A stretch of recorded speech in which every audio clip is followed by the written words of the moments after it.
Hey there, welcome to your deep dive. Today, we're going to be cracking open this book by Jeffrey Pfeffer, Power, Why Some People Have It and Others Don't.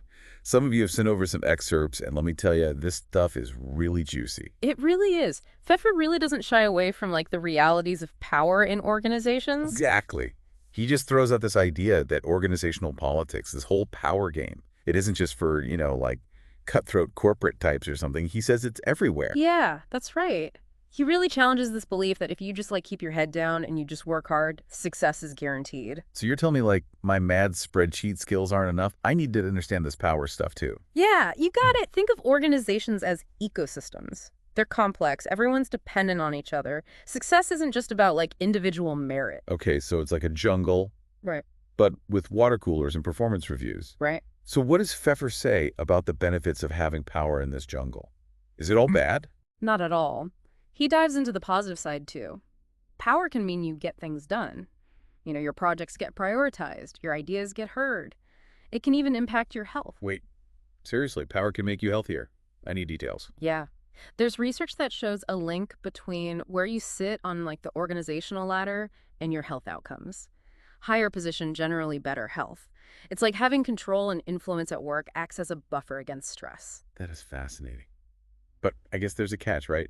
Too much power and you turn into like a movie villain. Well, Pfeffer does warn about the potential downsides. Power can be addictive. It can mess with your personal relationships, family, even friendships. Oh yeah, I could see that. Yeah. Like you're so focused on like winning at work that you forget about the people who matter most. It's almost tragic. Yeah. He also talks about how power can make people lose their autonomy. They're always on, always performing. And probably constantly getting asked for like favors and advice because they're the powerful one. Yeah. Sounds exhausting. It can be. And then there's the increased scrutiny. Everyone's watching your every move, waiting for you to slip up. Plus the temptation to make decisions that benefit you more than the team, even if it's ethically questionable. Suddenly that corner office doesn't seem so appealing. Yeah. It's a balancing act for sure. Okay, so power is a double-edged sword. But what about the people who seem to naturally get it? What makes someone powerful in the first place? Does Pfeffer have any insights? He does. He breaks down specific attributes that contribute to power. One of the big ones is ambition. Like wanting to climb the ladder, be the boss, that kind of thing? Exactly. He gives this example of Chris, a CFO, who was completely laser focused on becoming CEO. And he did, even though his tactics were sometimes, let's say, flexible. So ambition can be a good thing, but maybe a little ruthless ambition goes a long way. Mm. What else is on Pfeffer's list of power attributes? Energy, not just physical energy, but that kind of contagious enthusiasm that draws people in. He talked about Rudy Crew, known for his incredible energy levels. Being around someone like that can be inspiring. It's like they're plugged into some invisible power source. I bet that's super helpful in leadership roles. What else? Focus Pfeffer says powerful people cut through the noise and they prioritize ruthlessly. Like Henry Ford II, who was totally laser-focused on the finance function at Ford Motor Company. So it's about knowing what matters most and ignoring distractions. No wonder he built an empire. Anything else? Confidence is key. Pfeffer points out how it can create a self-fulfilling prophecy act, powerful, and people treat you as powerful. Fake it till you make it. I've heard that before. It can work, but he also warns about the flip side, this thing called self-handicapping, where people create excuses for why they won't succeed. That's interesting. It's like they're subconsciously afraid of their own potential. But this last attribute Pfeffer mentions is the one that really surprised me. Empathy. I wouldn't think that's a power move. That's where it gets really interesting. He argues that understanding and responding to people's emotions is essential for building influence. He uses the example of Laura Esserman, a physician who was incredibly successful because of her empathetic approach to patient care. Okay, I'm starting to see how that works. It's not about being a pushover. It's about truly understanding people's motivations, even their fears. That could be incredibly powerful. Precisely. And it ties into another key point. Pfeffer makes building a power base is easier than we think. Really? Because all this sounds pretty daunting. He says 80% of success is just showing up. I love that. So consistency matters more than some like grand Machiavellian scheme. Tell me more. He's big on choosing the right environment. You've got to find a role or department where your skills and personality fit the power dynamics. Some places are more political than others. Like being an assistant to a high-powered executive probably requires more political savvy than, say, being a data analyst tucked away in a cubicle, right? You got it. Pfeffer warns against chasing trendy careers without considering the political landscape. It's about self-awareness and knowing what you can handle. So find the right pond to swim in. Know your strengths. What other practical advice does Pfeffer offer? He talks about creating resources. It's not just about money, but controlling information access, even attention. Like this consultant named Matt, who created a system for connecting partners and new hires. That's brilliant. He's the go-to guy, the connector. It seems so simple, yet so strategic. Exactly. Then there's networking, building both strong and weak ties. Pfeffer explains how those connections outside your immediate circle can open doors to opportunities you'd never even know about. The strength of weak ties, I've heard of that, like that random acquaintance who introduces you to your future business partner. What else? Reputation is key. Your image, how others perceive you, precedes you. Pfeffer suggests strategies like associating with prestigious institutions or even getting some positive media coverage. So it's like building your own personal brand. That Makes sense. Yeah. But not in a bragging kind of way, right? Right. It's about showcasing your expertise authentically. He uses examples of leaders like Bill Walsh and John Madden, who are incredibly successful, partly because they carefully crafted their public image. So finding that right balance is important. Okay, we've got the right environment, we're creating resources, networking, and building a reputation. But let's be real, conflict is inevitable. How does Pfeffer suggest we navigate that? He's got some great advice. First, pick your battles. Not every hill is worth dying on. Sometimes it's best to let things go. So strategic silence can be a power move too. Yeah. I like it. What else? When conflict is unavoidable, try to leave your opponent a graceful way out. It's about preserving relationships even with those who disagree with you. Because burning bridges can come back to bite you. Exactly. He also suggests trying to turn adversaries into allies. Find common ground, build bridges instead of burning them. That's smart. It's like that saying, keep your friends close and your enemies closer. He introduces this fascinating concept called psychological reactance, which basically means the harder you push, the more people resist. So if I'm micromanaging my team, they might rebel even if my ideas are good. It's like those teenagers who do the opposite of what their parents tell them, right? Got it. Even with good intentions, you can create more resistance if you're too heavy-handed. This is great stuff. But I imagine even with the best strategies, there will be setbacks. Does Pfeffer talk about that? He does. He acknowledges that setbacks are inevitable, but they don't have to derail you. He tells the story of Laura Esserman, who faced tons of resistance to her patient-centered approach to healthcare, but persevered because she had this clear, compelling vision. She sounds like a rock star. It's Yeah. inspiring to see someone push through those roadblocks. Yeah. What else does Pfeffer say about handling setbacks? He suggests continuing to do what brought you success in the past, within reason, of course. So don't abandon your winning strategies, but be open to adapting them. Don't throw the baby out with the bathwater, right? What else? Be open about the setback. Acknowledge it, learn from it, but don't dwell on it. So transparency and honesty are key. What's the final piece of advice? Project an image of power and success even when you're feeling bruised. It shows resilience and confidence. So fake it till you make it, even after a setback. I can see how that would be helpful. Okay, this is all great information, but what about people who just want to do their jobs well and not play the power game? Pfeffer addresses that directly. He says, sure, some people are more comfortable with these dynamics than others, but we all have the potential to develop these skills. So we don't have to be born Machiavellians to thrive in this environment. Exactly. He even tells a story about a young woman who resisted this whole power thing, but decided to experiment with it. She took charge of a student committee and found she actually enjoyed it. It's like trying a new food you think you'll hate, but it turns out to be delicious. Yeah. So sometimes we just need to step outside our comfort zones. Right. And Pfeffer says we tend to enjoy doing things we're good at. The more we practice navigating power dynamics, the more confident and competent we become. It's like anything else, practice makes perfect. But here's a crucial piece of advice he gives. Don't give up your power.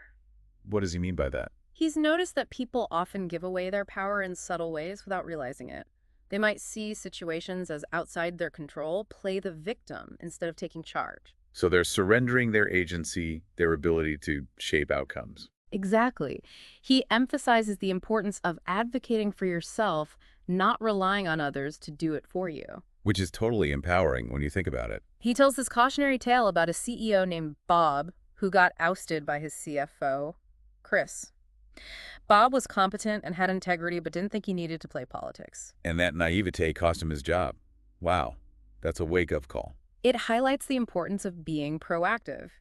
Even with good intentions, you need to be aware of the dynamics at play and protect your own interests. Not in a paranoid way, but just being savvy and self-aware. Right. And remember, taking care of yourself doesn't mean being selfish or ruthless. It's about setting boundaries, asserting your needs, and making choices that align with your values. So it's about self-respect, which is crucial for success in any area of life. What else does Pfeffer suggest? He encourages people to pay attention to the small tasks, those seemingly insignificant details that actually impact your power base. He talked about the little things that add up over time, like how you handle a meeting or a difficult email exchange can make a big difference. Exactly. He uses the example of Matt, the consultant who created that resource. It wasn't some grand gesture, but it positioned him strategically and elevated his standing within the firm. So it's about being mindful of the opportunities that present themselves, even if they seem small or mundane. Precisely. And it's about recognizing that power is often built incrementally through a series of small, strategic actions. Wow, Pfeffer's given us a lot to think about, but I'm curious, why should we care about all of this? How does understanding power dynamics actually impact our lives? That's a great question. And Pfeffer makes a compelling argument that it's not just about career advancement. He says it's about well-being. Creating a work environment where you feel in control can significantly impact your happiness and even your health. So it's not just about climbing the ladder, it's about having a more fulfilling and satisfying work experience. Exactly. And he reminds us that power itself isn't good or bad. It's a tool that can be used for positive or negative ends. He encourages us to use this knowledge to make a positive impact both for ourselves and our organization. So we're becoming more conscious and intentional in how we navigate these dynamics. That's the idea. And he brings up this crucial point. Power and political processes are everywhere. So we can't just wish them away. Nope. He challenges us to embrace this reality. Instead of complaining, he says, take ownership of your situation. So we have the power to shape our experiences even within these complex systems. Absolutely. And it's our responsibility to develop the knowledge and skills to thrive in these environments. This is about empowerment, right? It's about realizing we're not just pawns in the game, but active players who can shape the outcome. You got it. And Pfeffer leaves us with this powerful reminder. He cites research showing a strong correlation between having power and control at work and positive health outcomes. Wait, seriously? Yeah. Like if you're stuck in a dead-end job with no control, it could actually be detrimental to your health. He even mentions a study of British civil servants that found people at the bottom of the hierarchy had 4 times the risk of dying from heart disease as those at the top. That is a sobering statistic. So this isn't just about ego or ambition. It's about our well-being, our physical and mental health. And he urges readers to seek power as if their lives depended on it, because it does. Wow, that's intense. It really drives home the point that this isn't just a nice to have, it's essential for our well-being. And it's a call to action. It's about recognizing that we all have the capacity to cultivate more power in our own lives. So it's not about waiting for someone to hand us power, it's about actively seeking it and using it wisely. Exactly. It's about becoming more conscious and intentional about how we navigate these dynamics for our benefit and for the benefit of those around us. This has been an incredible deep dive into the world of organizational power dynamics. Pfeffer has given us so much to think about. What are some key takeaways that you think our listeners should really take to heart? I think one of the most important takeaways is that understanding these power dynamics is essential no matter what your profession is. It's not just about being good at your job. It's about understanding the often unspoken rules of the game. And that power isn't inherently good or bad. It's a tool that can be used for either. So it's about using our power wisely and ethically. Exactly. And remember, building a power base isn't about some huge scheme. It's about showing up consistently, taking advantage of opportunities, and building those relationships. Those are all great points. And remember, setbacks are inevitable, but they don't have to define you. Learn, adapt, and keep moving forward. And as Pfeffer says, seek power as if your life depends on it, because it does. Your well-being and your ability to make a positive impact depend on it. This has been an amazing deep dive. We hope you found it valuable. We'll be back soon with another fascinating topic. Until then, happy navigating. You know, it's funny how we're often conditioned to think about power in such a negative light. Right, like the word itself carries all this baggage. Dominance, aggression, even manipulation. Exactly. But what if we kind of shifted our perspective a bit? What if we started viewing power as like the ability to influence positive outcomes, to make a real difference? Yeah, that's a much more empowering way to look at it.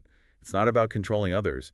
It's about shaping our environment for the better. That's exactly what Pfeffer argues. He says this kind of power is accessible to everyone, not just the, privileged few. So he's saying that anyone can learn to wield power effectively, that it's a skill like any other. Absolutely. And he believes that the process of developing these skills can be incredibly rewarding. It can lead to greater self-awareness, a deeper understanding of human nature, and a stronger sense of agency. So it's not just about achieving external goals, it's about personal growth and transformation too. Precisely. It's about becoming more effective, more influential, and more capable of creating the life you want. That's really inspiring. As we're talking about this, I can't help but wonder about the impact on organizational culture as a whole. What do you mean? Well, if individuals within an organization become more skilled at navigating these power dynamics, wouldn't that naturally lead to a more positive and productive work environment? I see what you're saying. It makes sense that if people are more self-aware, more skilled at communication and collaboration, and more able to handle conflict effectively, the overall culture would benefit. Imagine a workplace where people feel empowered to speak their minds, to share their ideas, and to advocate for their needs without fear. And where they feel confident in their ability to influence decisions and make a real difference. Instead of feeling like they're constantly playing political games or looking over their shoulders. Exactly. A place where everyone can focus on doing their best work and contributing to the collective good. It sounds like an ideal scenario, doesn't it? It does. And Pfeffer's work suggests that this kind of culture is possible. It starts with individual empowerment, with helping people develop the skills and confidence they need to navigate these dynamics in a healthy way. And it requires a shift in mindset, right? Yeah, We need to move away from seeing power as a zero-sum game. absolutely. It's not about one person winning at the expense of others. It's about recognizing that power can be shared and expanded, allowing everyone to thrive. So it's about creating a culture of collaboration where people feel supported and valued. Exactly, where everyone feels like they're part of something bigger than themselves, working towards a common goal. And Pfeffer provides a framework for creating that kind of culture, right? He talks about building relationships, creating resources, shaping perceptions. He does. He emphasizes that while power dynamics are always at play, we can choose to engage with them in a positive and productive way. So how can we as individuals become more empowered? How can we build our own power base and use it wisely? Pfeffer offers a ton of practical advice, but I think self-awareness is a crucial first step. We need to understand our strengths and weaknesses, our values and motivations. And be honest with ourselves about our desire for power, right? Yeah. It's not a bad thing to want to influence outcomes and shape our world. Exactly. It's human nature. The key is to be conscious of those desires and channel them in a positive and productive way. So what else can we do? Well, Pfeffer talks about the importance of choosing the right environment, a place where your skills and values align with the organizational culture. So it's about finding the right fit, a role, a team, an organization where you can truly thrive and make a meaningful contribution. That's right. He also encourages us to create resources to become valuable assets that people rely on and seek out. That could mean developing a particular expertise, building a strong network, or even just being known as someone who's reliable and helpful.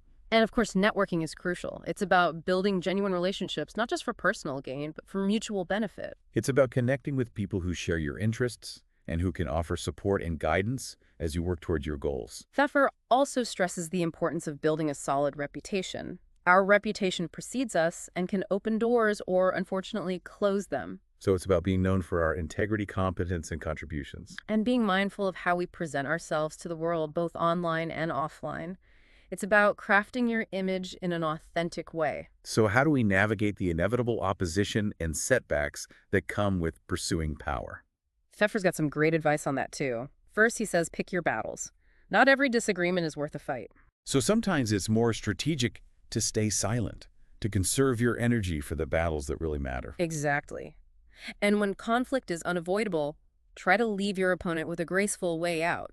Preserve those relationships even when you disagree. Makes sense. Burning bridges rarely leads to anything good. He also suggests trying to turn adversaries into allies. If you can find common ground and build a bridge instead of burning one, you'll be much better off. And he talks about that psychological reactance concept, right? The idea that pushing too hard can backfire. That's a big one. It's important to remember that people resist when they feel their freedom or autonomy is threatened. So even if your intentions are good, if you come on too strong, you might create more resistance than cooperation. It's all about finding that balance between assertiveness and understanding.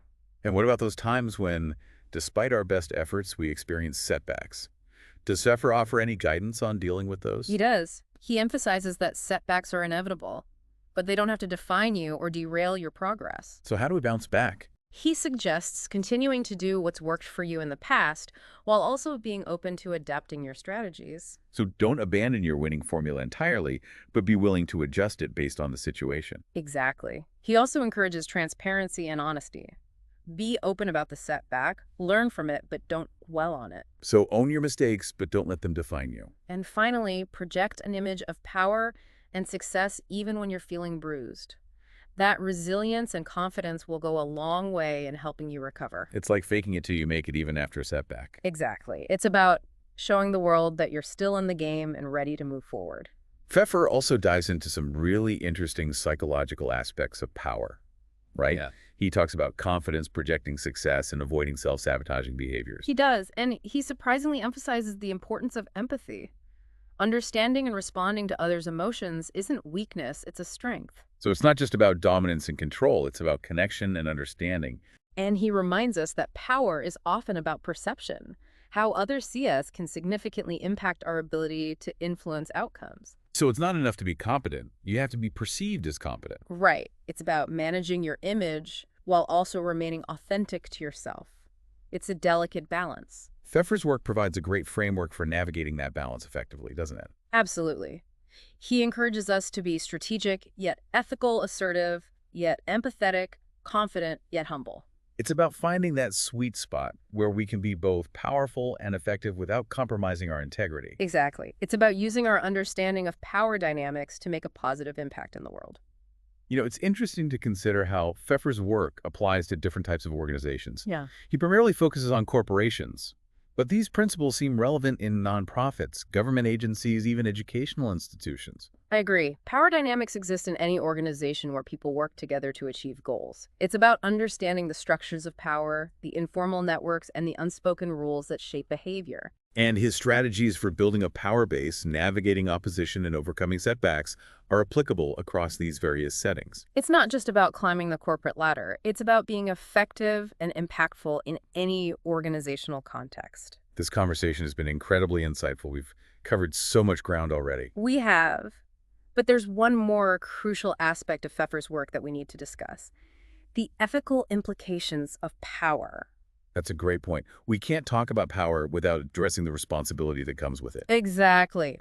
We'll delve into that in the final part of our deep dive. Okay, so we've talked about how to get power, how to use it, even how it can impact our health.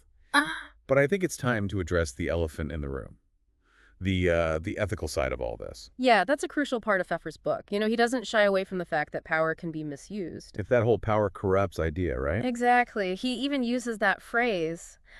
He talks about how people can become so obsessed with holding on to power that they lose sight of what's right. And we've seen it play out in the real world time and time again. Corporate scandals, political corruption. It's like power becomes this drug, and they'll do anything to get their next fix. It's a slippery slope for sure. Yeah. And Pfeffer challenges us to think about the potential downsides, to be aware of those temptations that come with influence. This is like a cautionary tale. Yeah, He's showing us the dark side of power so we can avoid falling into those traps. precisely. But he also emphasizes that power can be a force for good.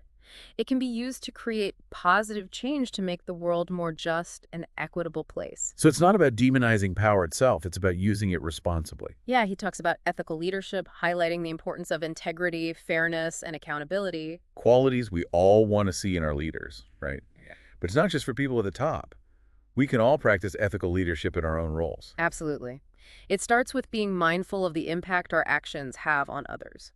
And being willing to speak up when we see something wrong, even if it's uncomfortable. That takes courage. You know, it's easy to just go along with the crowd, especially when those in power are behaving badly.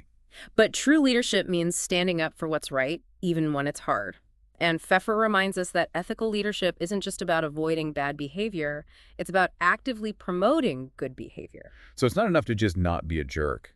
You have to actually try to make things better. It's about setting a positive example, inspiring others to act with integrity and compassion, and creating a culture where ethical behavior is valued and rewarded. This has been such an insightful deep dive into Pfeffer's work. We've explored the complexities of power, the strategies for gaining and using it, and the ethical considerations that should guide us. It's a reminder that power is a tool.